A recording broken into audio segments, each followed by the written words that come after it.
Bonjour et bienvenue dans cette nouvelle émission de Paroles de femmes. Nous arrivons déjà au terme de cette semaine et comme vous le savez, depuis lundi, Annabelle elle a laissé cette émission à mes bons soins et moi, à mon tour, je vous ai laissé aux bons soins de nos invités, le couple Ngawala, le prophète Francis, pasteur Nana. Bonjour à vous. Bonjour, pasteur Nadine. Bienvenue encore dans cette dernière émission. Nous avons passé une très belle semaine, en tout cas pour ma part. C'était une belle semaine. Moi aussi, en tout cas. Ça me rassure. Belle semaine. Super, super. Une belle semaine. On a parlé hier d'un sujet quand même très, très sérieux. On a parlé du couple, en fait, et des choses qui peuvent empêcher un couple d'aller plus loin parce que la personne, elle est compliquée, parce qu'il y a des liens voilà, spirituels, etc. Donc, je vous invite à réécouter cette émission d'hier. Le prophète Francis a aussi donné différentes sources qui peuvent amener des difficultés dans un couple, qui peuvent amener une personne à être une personne qui est compliquée. Donc, vous pouvez la réécouter tranquillement pour vraiment vous saisir un peu de tout ce qui a été donné comme clé. Et aujourd'hui, on va parler d'un sujet aussi qui va toucher le couple, c'est par rapport au couple pastoral, les réalités de la femme du serviteur de Dieu. Parce que comme une femme d'un serviteur de Dieu vit des choses, en fait, que la femme peut-être du commun des mortels, j'ai envie de dire, monsieur et madame tout le monde, n'est peut-être pas au courant de toute l'arrière-scène, de toutes les réalités de la femme du serviteur de Dieu. Et dépendamment de comment elle le vit, dépendamment aussi du milieu dans lequel elle est, dépendamment si elle est épanouie ou non, cela va avoir un effet sur son couple aussi, parce qu'elle est aussi une épouse, donc on veut que le couple soit épanoui, on veut que le couple soit bien, mais aussi il faut que la femme du serviteur de Dieu soit bien. Donc on va parler de ça aujourd'hui, mais avant d'aller plus loin, j'aimerais vous rappeler que nous sommes dans notre campagne des 3500 héros. Vous êtes nombreux à vous être souscrits à donner cette offrande sacrificielle de 1000 € ou plus que vous pouvez donner en un ou plusieurs versements. Et cette campagne est en fait pour aider à achever la construction du centre EMCI et à l'équiper également. Et prophète Francis, vous avez participé à plusieurs émissions ici à EMCI TV. Vous avez vu le travail qui est fait. Vous êtes venu avant l'écran vert et tout ça. Vous avez vu l'évolution de la technologie ici. Oui, parce que EMCI, c'est une bénédiction, pas seulement pour ceux qui travaillent ici, pas seulement pour nous qui passons par ici, mais c'est une bénédiction aujourd'hui pour la francophonie. Et je peux même dire que ce n'est pas seulement pour la francophonie, mais aujourd'hui, EMCI est même suivi dans certains coins du monde, anglophones, arabes. Et je me rappelle, lors de mon dernier passage de l'année passée, le Seigneur disait que EMCI serait suivi même dans des pays arabes. Et après avoir parlé avec mon frère Jérémy, il avait effectivement confirmé cela. Alors, contribuer pour une telle œuvre, c'est vraiment un honneur que l'on fait aux chrétiens. Et comme j'aime bien le dire, contribuer dans l'œuvre de Dieu, ce n'est pas aider Dieu, mais au contraire, c'est s'aider soi-même. Pourquoi? Parce que ce que nous faisons pour Dieu, en réalité, c'est comme une banque dans laquelle nous venons faire un dépôt avec un intérêt. Parce que Dieu n'a jamais gardé une dette d'une personne et le Seigneur ne doit rien à personne. Par conséquent, à chaque fois que nous faisons quelque chose pour l'œuvre de Dieu, nous sommes en train d'assurer une certaine bénédiction pour nous-mêmes, mais aussi une certaine bénédiction pour nos enfants. Vous savez, des fois, on peut investir beaucoup d'argent pour les études des enfants et à la fin de leurs études, les enfants deviennent fous. Il y en a qui meurent, mais lorsqu'on investit chez Dieu, on se rend compte que Dieu sait toujours vous retourner l'ascenseur. En fait, investir comme on va le faire avec EMCI, avec nos 3500 héros qui sont là, c'est que ce sont des personnes qui sont en train en fait, de faire un investissement à effet boomerang. Ça veut dire ceux qui sont en train de faire, ça va leur revenir et toujours avec le même principe divin, ça sera pressé, secoué et ça va déborder. Donc je vous encourage à faire partie de ces héros. Je vous encourage à figurer parmi ces héros parce que c'est une bénédiction. Pas parce que nous achetons la bénédiction, non, mais c'est une offrande sacrificielle. Et dans le psaume 50, verset 5, la Bible dit « Amenez-moi ici tous mes serviteurs avec qui j'ai fait alliance par le sacrifice. » Donc le sacrifice, c'est aussi une manière de faire une alliance financière avec Dieu, de contracter une alliance avec le Seigneur. Et je peux vous assurer que lorsqu'on est en alliance avec Dieu, c'est peut-être des petits gestes, mais ce sont des gestes qui valent leur pesant d'or. Donc vous êtes vraiment encouragés à soutenir EMCI, que ce centre soit bâti. Un jour, quand tu seras dans des problèmes, tu diras au Seigneur, j'ai aussi ma pierre dans ce centre-là. Et il existe plusieurs manières de contribuer, plusieurs façons par lesquelles votre contribution peut parvenir à EMCI. Amen, amen. Je suis tout à fait d'accord avec ça. Oui, vous pouvez aller sur le site emcitv.com/3500 et comme le prophète l'a dit, faire partie de ces 3500 héros qui pourront dire oui, ce carrelage-là, c'est moi, cette pierre-là, c'est moi, ce tableau-là, c'est moi. Vraiment que Dieu vous bénisse pour cela. Et on continue, on termine notre semaine ensemble et on va parler des réalités de l'épouse du serviteur de Dieu, parce qu'il y a des réalités qui sont vraiment qui lui sont propres en fait. Ce n'est pas l'épouse d'un médecin, ce n'est pas l'épouse d'un boulanger, c'est l'épouse d'un homme qui sert Dieu, qui fait un travail spirituel, mais qui vit aussi avec des brebis, avec différentes personnes dans l'Église qui vont avoir un rapport avec l'homme de Dieu, avec le serviteur de Dieu, mais aussi à côté de ce serviteur, il y a son épouse et cette épouse a des réalités. Oui, pasteur Nadine, comme vous le dites, cette épouse a des réalités que, de fois, l'on ne peut même pas nommer. Mais elle a des réalités et je peux vous citer, par exemple, l'injustice que les femmes de pasteurs vivent de fois au milieu de l'Assemblée ou au milieu de même, soi-disant, des collaborateurs. En fait, une injustice qui ne donne pas son nom parce que la femme du pasteur est comme, je dirais, est des fois traitée comme un objet, ok, qui est comme un robot, en fait, qui n'est là que pour servir l'Église, servir l'intérêt des brebis, servir... la bâtisse, au fait. Et l'intérieur de la femme ne compte pas normalement. Ses sentiments ne comptent pas. En fait, c'est juste un robot qui n'est là que pour dire oui et amen. Et lorsque la femme de pasteur essaye de réagir, c'est en ce moment-là que vous verrez qu'il y aura trop de problèmes dans l'Église. Il est rare, surtout dans notre communauté africaine, de trouver une femme de pasteur parfaite. Déjà, l'homme n'est pas parfait, une femme n'est pas parfaite. Je dirais aussi que la femme de pasteur n'est pas parfaite. Mais c'est rare de trouver une femme de pasteur avec, comme je dirais, des qualités, selon les brebis. Parce que la plupart du temps, la femme de pasteur, soit une sorcière, soit elle est une méchante, soit c'est une femme qui envoûte son mari, soit c'est une femme qui envoûte l'Église. Bref, nous avons un peu toutes ces réalités-là que nous vivons au quotidien. Donc, si je peux dire de manière brève, c'est que la femme, on voudrait que la femme de pasteur n'ait pas une vie, au fait. Moi, je me rappelle, j'avais vu une femme de Dieu qui avait mis un post sur Internet et elle posait la question qu'est-ce que vous vous attendez, comment doit être la femme du pasteur? Et je croyais que c'est une question piège. Je me disais, c'est drôle comme question. Et des gens ont répondu avec des critères. Ah, elle doit être ceci, elle doit être cela, elle doit être cela, elle doit être cela.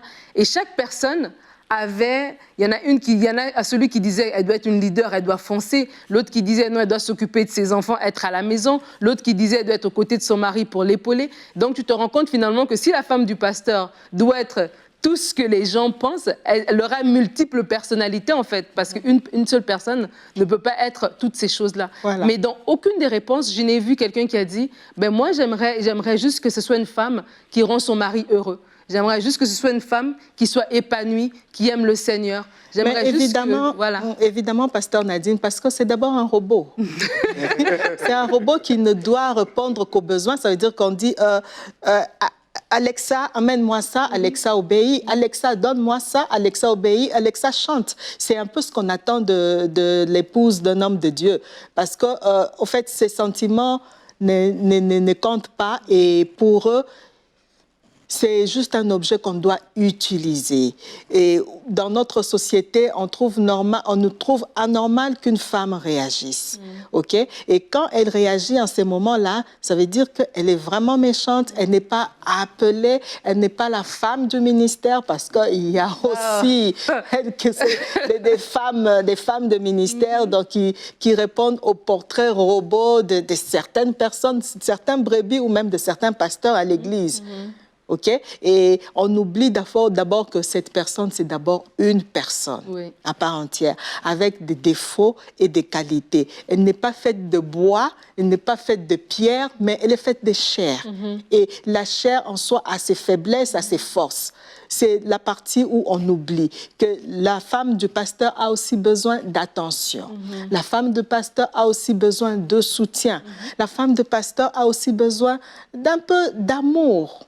Je disais, je crois hier à mon mari, je disais, on attendait deux fois de l'amour de certaines personnes, mais on s'est juste rendu compte que bon, ça ne valait pas la peine. Quel que soit ce que l'on pourrait faire, il y a des gens qui ne nous accepteraient jamais. Pour moi, le reste, c'est la vie de mon mari, de mes enfants. Je me dis, c'est le plus important. Si eux m'abandonnent, alors je suis finie. Mais dans les cas contraires, quel que soit ce que vous pouvez faire pour un membre de l'Église, corps pastoral, il suffit d'une faute qu'on efface tout ce que vous avez fait. Et en fait, les gens sont très exigeants. Je pense que c'était pendant la semaine, vous avez parlé, prophète Francis, que l'homme, parce qu'il est devant, on le magnifie, tout ce qu'il fait, tout d'un coup, ses défauts disparaissent. Mais c'est comme si c'est l'effet contraire pour la femme. La femme, c'est comme si dès qu'elle est devant, on voit tous ses défauts. On sait qu'elle porte comme chaussure, qu'est-ce qu'elle porte comme chemise. Et en fait, c'est un regard qui est malveillant, en fait, qui est malveillant envers la femme, en oubliant un regard injuste, en oubliant que c'est la femme du pasteur. C'est pas la femme de l'église, c'est la femme d'un monsieur. Et donc, si elle porte des chaussures bleues parce qu'elle aime le bleu, elle a le droit, en fait. En fait, nous sommes exposés à une société où, bon, disons, chacun a son portrait robot, comme vous avez dit. Chacun a son portrait robot et son portrait robot dépend de ses humeurs, de ses attentes, de ses envies, de son caractère. Ça dépend en fait de tout ça. Parce qu'il y a une femme, juste, elle est méchante envers toi parce qu'elle t'envie. Elle aimerait avoir ta place, quelque chose qu'elle n'a pas eu. Du coup, tout ce que tu fais ne lui plaît pas. Elle ne trouvera jamais de qualité chez toi, que de défauts. Je vous dis, il y a des fois où vous levez le matin, où vous n'arrivez même pas à dormir le soir, vous vous se disant, qu'est-ce que je dois faire? Qu'est-ce que je n'ai pas pu faire? Comment je peux me comporter? Et Seigneur, guide-moi un peu. Des fois, on se dit, mais bon, j'en ai marre. J'en ai marre. Mais je dis une chose, des fois, quand ce genre de situations arrivent, on n'arrive pas à dormir, on se rend quand même compte qu'on dort et le lendemain, on se réveille et on a quand même la force de continuer la marche. Parce qu'il n'y a que Dieu qui nous donne cette force-là, cette capacité-là. Parce que des fois, de nous-mêmes, on s'est dit, c'est assez. Et comment un homme de Dieu, justement, parce qu'on a parlé que l'homme de Dieu est encouragé, on le respecte et tout ça, mais quand il voit peut-être que la même attitude n'est pas donnée à sa femme, comment faire pour que lui, en tant qu'homme de Dieu, comment protéger son épouse, ou en tout cas, comment l'aider, elle aussi, à avoir le même... J'aimerais parler avec mon cœur en disant que ce n'est pas du tout évident, ce n'est pas du tout facile, parce qu'en tant que serviteur de Dieu, ça vous exigera beaucoup de maturité. Et la marge de manœuvre n'est pas grande, elle n'est pas large, parce que vous avez d'un côté votre épouse, qui est une partie de vous. De l'autre côté, vous avez l'Église, quelque part, qui est déjà devenue aussi une partie de vous, qui est devenue une partie de la famille.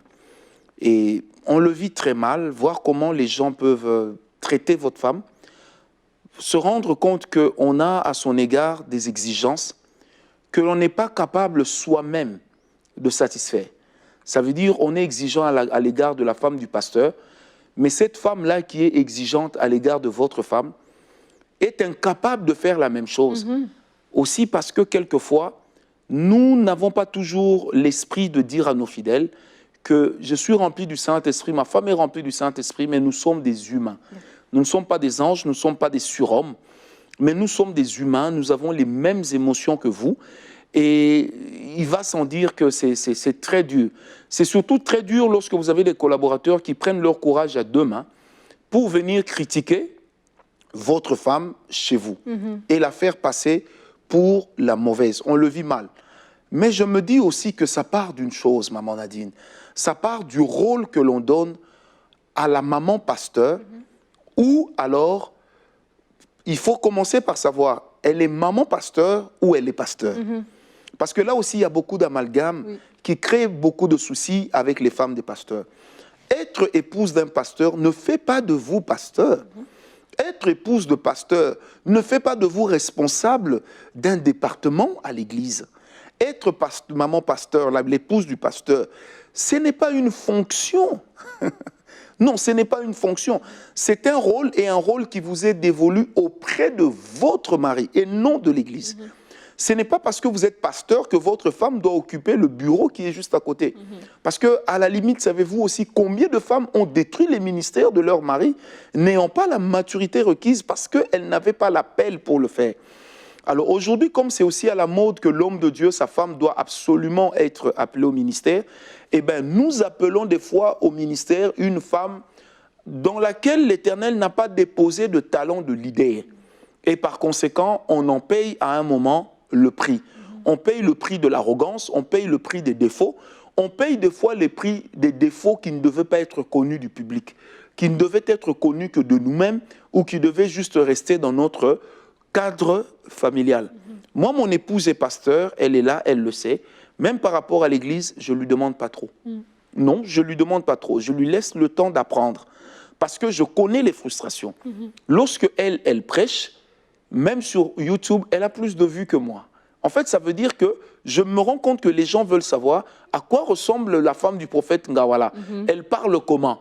Parce qu'on veut qu'en fait, elle soit moi. Mais elle n'est pas moi. Elle est une partie de moi. Mais elle n'est pas moi. Elle ne peut pas parler comme moi.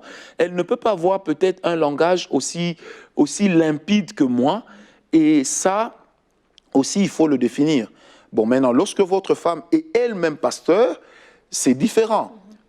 Il faut que l'Église ne soit exigeante envers elle que par rapport à son job description, qui est caché derrière ses fonctions. Mais ne lui demande pas au-delà de ses fonctions.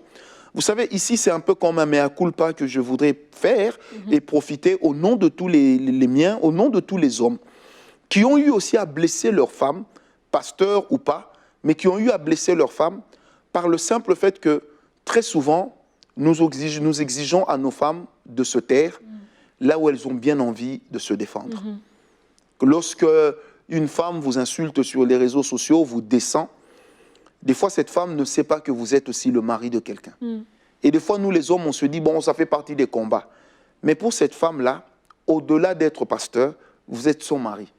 Et c'est humiliant. Moi, je me rappelle, il y a des moments où je dis des fois à ma femme, je préfère que ces jours-ci, tu n'utilises pas les réseaux sociaux. Elle me dit, pourquoi? Je dis parce que certaines publications vont te froisser. Et je préfère pas que tu vois cela. Si je subis la méchanceté des autres, je préfère être seul au front. Et tout ça, ce n'est pas du tout facile. Maman pasteur, elle s'habille comme ça. Et à la limite, vous savez, nos fidèles ont envie que leurs enfants aillent dans des bonnes écoles, mais que les enfants du pasteur aillent dans des mauvaises écoles. Ils ont envie que le pasteur puisse être très... qui soit là à quémander auprès d'eux. Et on épille l'habillement de maman pasteur au point que tout ce qu'elle met, on va jusqu'à calculer le prix. On oublie qu'elle peut aussi avoir une vie en dehors de l'église, qu'elle peut aussi avoir ses propres business. Moi, je me rappelle avec mon épouse, nous avons même essayé de faire nos affaires, de vendre certaines choses pour essayer d'arrondir les fins de mois. Mais vous savez, les problèmes venaient souvent des fidèles qui venaient emprunter. À un certain moment, j'ai dit à ma femme, si tu continues à vendre aux fidèles de l'église, un jour, on aura des sérieux problèmes. Quand les fidèles de l'église viennent acheter, dis-leur, il n'y en a pas. Elle me dit, oui, non, je dis, dis-leur, il n'y en a pas. Non, mais c'est parce qu'avec le fidèle de l'église, s'il te prend, par exemple, une marchandise pour 10 000 $ et que tu vas porter plainte, les gens oublieront que vous étiez dans un contexte d'affaires. Et ça deviendra un contexte du pasteur ou de l'épouse du pasteur qui porte plainte contre un fidèle. Donc, ce n'est pas facile, mais de notre côté, il faille vraiment prendre des dispositions pour ne pas mélanger la vie de l'Église et la vie de la famille. La vie de l'Église et la vie du couple. Voilà. Et quand vous parlez aussi par rapport à l'habillement, ça c'est quelque chose de très... qui revient souvent, de soit on regarde la femme du pasteur, soit elle est trop bien habillée, ou elle n'est pas assez bien habillée. Et c'est encore une façon encore de la juger, de porter un regard sur elle, un jugement sur elle. On a parlé des besoins, des attentes de la femme. Mercredi, on parlait de ça, des attentes de la femme. On parlait que la femme, elle a un cœur, elle a besoin d'attention, elle a besoin de protection, elle a besoin d'amour. Mais la femme du pasteur aussi a ce besoin d'amour. Et je me rappelle d'un livre que j'avais lu de la femme de Kay Warren. J'ai déjà raconté cette histoire. C'est la femme de Rick Warren. Et son livre s'appelle Sacred Privilege. Et son livre, elle dit comment être une femme de pasteur était un privilège. Et je me rappelle quand j'avais lu ce livre, ça m'avait étonnée quand j'avais vu juste l'annonce sur les réseaux. Je me suis dit, tiens, je vais aller sur Amazon l'acheter. Parce que pour moi, je ne croyais pas qu'être une femme de pasteur était un privilège. Je croyais que c'était un fardeau. C'était tu as aimé l'homme. Bon, là, il est appelé au ministère, prends ta croix et suis-moi.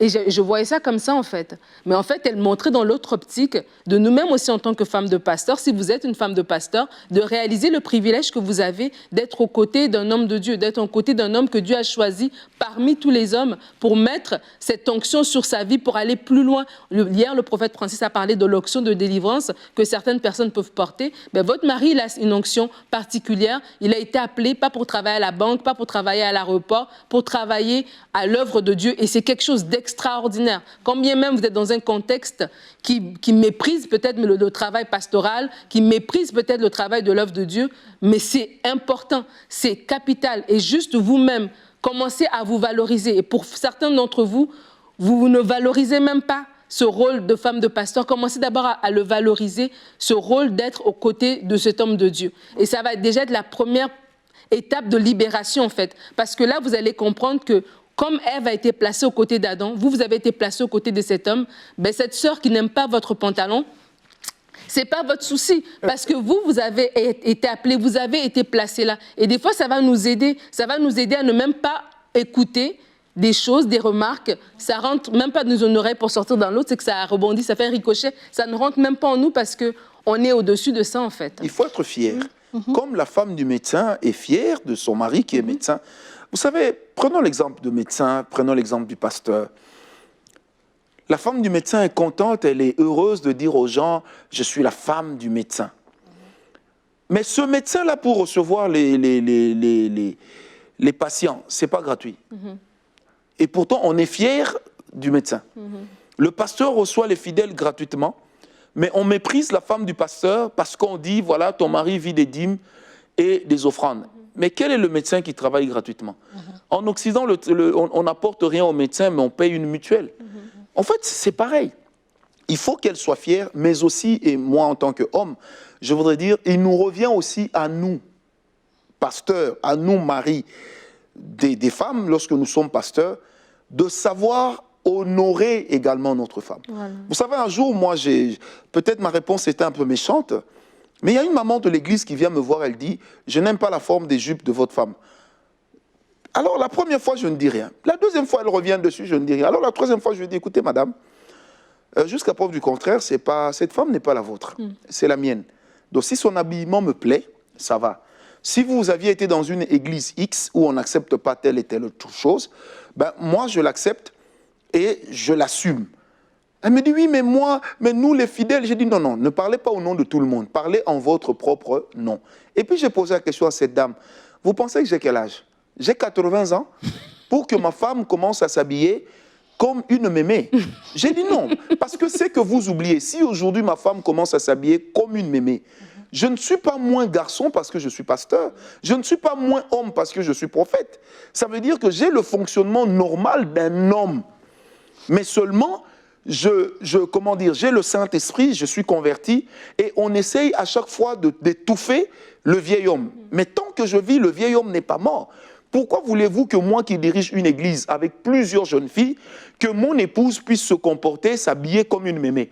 Je dis forcément à un certain moment, vu mon âge, mes yeux risqueraient peut-être pas de poser un acte, mais d'envier ou de convoiter. Or, le Seigneur Jésus a dit, celui qui convoite une femme a déjà commis l'adultère ou l'impudicité avec cette femme. Donc, il est aussi important, nous les hommes, d'assumer la responsabilité de ce que nous voulons que nos femmes puissent être et de mener une vie avec nos épouses sans hypocrisie. Et l'une des choses que nous avons commencé à faire depuis un certain temps, et depuis qu'on a commencé à le faire, nous avons entre nous moins d'opposition. Parce que je me rendais compte que la plupart des sujets qui me divisaient, ma femme et moi, n'étaient jamais liés à la famille. Jamais liés à nous deux en tant qu'intuito personae. Mais c'était toujours lié aux autres. et aux autres qui de l'Église. Et à un moment, j'ai dit à ma femme, écoute chérie, si on continue comme ça, les personnes pour qui nous sommes en train de nous prendre la tête dorment à cette heure-ci. Pendant que nous, on est en train de tournoyer comme ça, alors je lui ai dit, tu sais, je te fais une proposition. Ne parlons plus des gens de l'Église à la maison. Que les choses de l'Église restent à l'Église. Donc ne me dis pas, telle personne m'avait dit. Moi aussi, je ne te dirai pas, telle personne m'avait dit. Alors, c'est comme ça que des fois, elle me dit, mais chérie, mais je n'étais pas au courant de telle chose. Et des fois, je lui dis, écoute, je vais te dire ça pour que tu fasses quoi. Ou je vais te dire que telle personne de l'église m'a insulté sur les réseaux sociaux et après a claqué la porte de l'église. Mais tu vas te sentir mal. En tant que ton mari, je te protège aussi émotionnellement. Parce que tu le veuilles ou pas, quand tu te sens écrasé, le jour où tu auras le micro, alors tu risqueras de dire des choses et les gens ne comprendront pas que tu as parlé avec des émotions parce que tu en avais jusque-là. Tu en avais jusque-là. Moi, j'ai vu des fois, maman Nadine ou ma femme m'a dit, écoute chérie, j'ai envie de partir loin, loin, loin. Et dans ma gestion du couple, surtout en sachant que c'est l'épouse du pasteur, il m'est arrivé de lui dire, chérie, tu vas voyager la semaine prochaine. Elle me dit, pourquoi? J'ai dit, non, je sens que tu as besoin de voyager. Mais je n'ai rien à faire là-bas. J'ai dit, moi-même, je te trouverai à faire. Et quand elle part 2-3 semaines, le jour où elle revient, moi-même, je sens qu'elle est rafraîchie. Et une chose qui est importante, chère maman pasteur, apprenez à ne pas toujours donner vos oreilles aux fidèles qui viennent chez vous. Parce que des fois, les femmes là qui viennent chez vous, il y en a qui envient votre mari. Il y en a qui viennent parce qu'elles veulent avoir une relation avec votre mari. Protégez aussi votre mari. Moi, j'ai toujours dit aux femmes des pasteurs, ne faites pas des fidèles vos amis. Vous allez le regretter. Ne faites jamais des fidèles vos amis. Vous allez le regretter.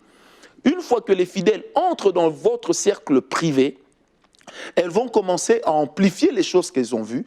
Elles vont commencer, et je sais, mon épouse est là, c'est vraiment un témoignage, que nous avons connu des problèmes même dans le ministère, mais c'est des problèmes qui ne venaient pas directement de nous, qui venaient des personnes auxquelles nous avons fait confiance, auxquelles nous avons ouvert notre maison, auxquelles nous avions ouvert nos cœurs. Or, c'est des gens que le diable utilisait également pour comploter afin de nous atteindre. Parce qu'à force d'être avec nous, ils ont découvert nos défauts, ils ont découvert nos failles, et ils ont commencé à exploiter. Et c'est là que j'ai compris pourquoi dans la loi des samouraïs, au Japon, on dit toujours, ne donne pas ton épée à ton ennemi, il s'en servira contre toi. Il s'en servira contre toi. Dans ce verset, dans Romains 12, le verset 9 à 10, la Bible dit que l'amour soit sans hypocrisie. Ayez en horreur le mal, tenez ferme au bien. Quant à l'amour fraternel, soyez pleins d'affection les uns pour les autres. Quant à l'honneur, étant les premiers à le rendre aux autres. Et je tenais vraiment à lire ce verset pour conclure cette émission parce que lorsqu'on parle de ces réalités ici, peut-être pour certains d'entre vous, c'est des vraies réalités. Elles s'approchent vraiment de votre cercle parce que c'est ce que vous vivez dans votre environnement. Et j'aimerais vous inviter en tant qu'Église, en tant que corps, de nous aimer les uns les autres, d'être bienveillant envers la femme de votre pasteur, de marcher dans l'honneur. Cette femme, elle est là, elle soigne son mari, elle l'épaule, elle l'encourage. Elle vous le prête. Elle prie pour lui, elle vous le prête, comme le prophète vient de le dire.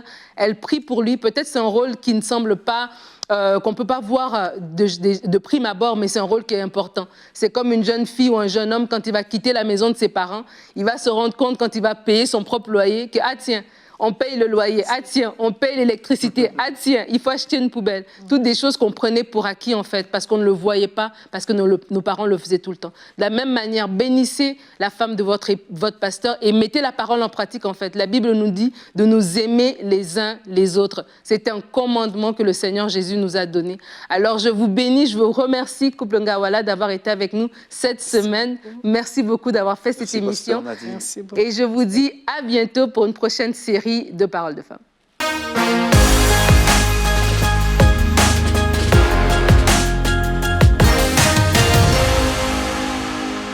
Peuple de Dieu, il y a une bonne nouvelle et cette bonne nouvelle est que Dieu a tant aimé le monde qu'il a donné son Fils unique afin que quiconque croit en lui ne périsse point.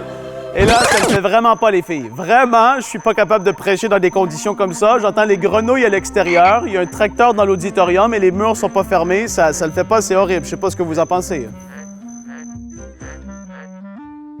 Mais ça va aller, car un peuple nombreux se lève dans la francophonie, les 3500 héros de MCI TV. On veut vous remercier de tout notre cœur, à vous tous qui faites partie de ces héros. Et je veux aussi vous encourager, à vous tous qui ne faites pas encore partie de cette grande famille de partenaires, à pouvoir le devenir pour non seulement nous aider à achever la construction du centre EMCI, mais aussi de l'équiper pour qu'on puisse vivre des conférences ici, localement, mais qui seront retransmises à l'international, dans le monde entier, pour qu'un maximum de personnes soient touchées par la puissance du Saint-Esprit. Notre cœur est de voir un réveil dans le monde francophone et avec l'aide de Dieu et avec votre soutien, nous allons y arriver. Nous croyons à ce que Dieu peut sauver un maximum de gens avant que Jésus revienne. Donc, soyez bénis, on vous aime, on vous remercie de tout notre cœur et à très bientôt sur EMCI TV. Dès maintenant, donnons pour achever la construction et équiper le centre EMCI. Pour faire votre don, rendez-vous sur emcitv.com/3500. Vous pouvez donner en une seule fois ou en plusieurs mensualités.